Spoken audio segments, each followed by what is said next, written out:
I wanted to post this video to help others that are cursed with the BMW gray interior in their E46 M3.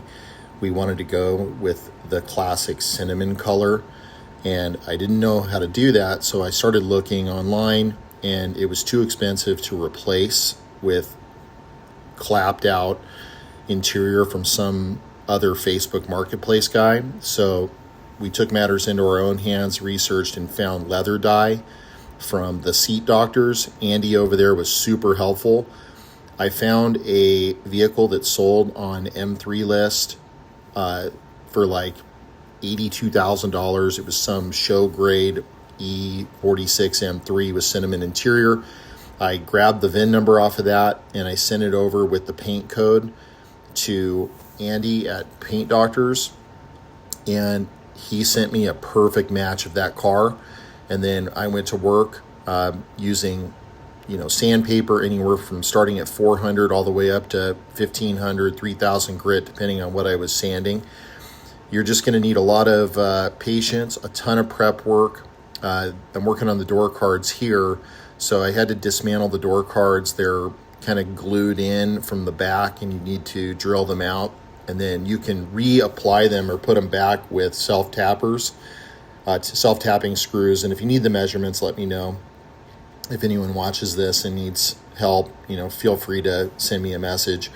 Picked up a paint gun from Harbor Freight. It was like $14, just a little detail gun, and I already had a small air compressor. You don't need anything crazy. You're only using 30 to 35 psi, in some cases a little lower depending on what you're working on. But if you clean these really well with soap and water, dry them off, sand them, and then hit it with isopropyl alcohol, and just make sure you've got a nice base and you've taken the top layers of the dye off, this dye will soak in there. I've had it now for almost 3 months, 4 months, and I've finally conditioned it, leather cleaned it, and this stuff is awesome. It's soaked in, it's not going anywhere. And even if you were to nick it or damage it, you can just get replacement dye to patch it. But the back seat here turned out freaking insane. And there's a picture at the end with the final product after it's been conditioned. You don't want to condition it right away. You wait till the end. But I just wanted to throw this video together. I know I threw a short together, but this is just a longer form to let people kind of see the progress. But if you have any questions, let me know. But thank you so much for watching. If you could just subscribe to my channel, that would be awesome. I'm going to be posting a lot more content with the vehicle. And follow us on TikTok as well. It's Garaged M3 on Instagram and TikTok. Thanks so much, everyone. This whole process was pretty satisfying from beginning to end. It does take a lot of prep work. I would just say start with soap and water, lightly clean it, and then sand it so you're not just like rubbing in dirt.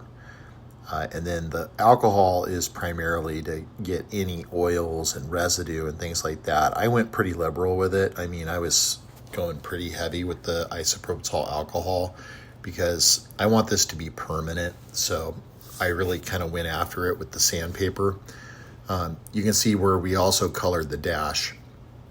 This is somewhat polarizing. Some people were like, oh, swap the dash. But honestly, I felt pretty confident we could mask that off and use a very high quality automotive interior paint. I used SEM, and let me tell you, this stuff's awesome.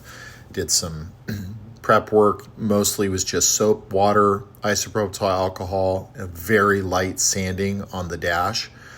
And on the M3s, it's just the lower half and then the center console. So it really wasn't that hard. I pulled the trim out, masked it off, cleaned the hell out of it, went pretty crazy with the alcohol. Next step is we haven't decided exactly what we're going to do with the carpet. But that shipping is awesome too. That's that 10, that 5 illuminated. So definitely highly recommend that. But, this video, it's condition. This is a month after. It's freaking awesome. So thanks for watching.